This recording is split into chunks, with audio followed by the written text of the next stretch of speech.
আসসালামু আলাইকুম প্রিয় ভিউয়ার, এটা হচ্ছে ঢাকা ধানমন্ডি 27-এর চিত্র। আজকে কোটা বিরোধী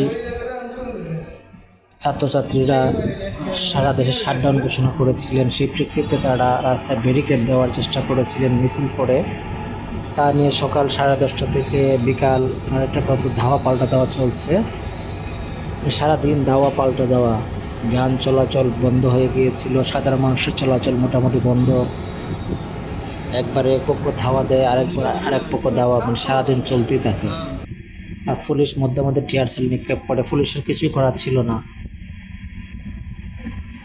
আমরা চাই আলোচনার মাধ্যমে যে কোনো সমস্যার সমাধান হোক। এটা হচ্ছে ধানমন্ডির সাথে পুলিশ বক্স, এটা ক্ষুদ্র ছাত্ররা আগুন দিয়ে পুড়িয়ে দেয়। সারাদিন চলে, ধাওয়া পাল্টা দেওয়া চলে, যান চলাচল পুরোপুরি বন্ধ হয়ে গিয়েছে। এই যে রাস্তায় গণপরিবহন নাই বলতে নেই। এখন আন্দোলন কিছুটা স্তীমিত।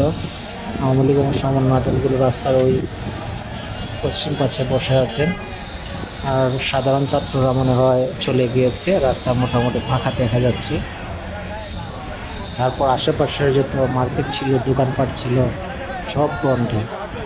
মানুষ মোটামুটি একটা আতঙ্কগ্রস্ত ছিল, মানে যুদ্ধক্ষেত্রের মতো অবস্থা। আমরা চাই যে কোনো সমস্যা হতে পারে, আলোচনার মাধ্যমে তা সমাধান হোক।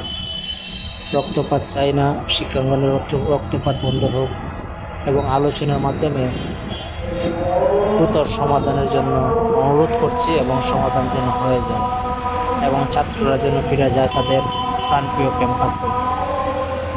আমরা অরাজকতা, মারামারি, হানাহানি, রক্তপাত চাই না।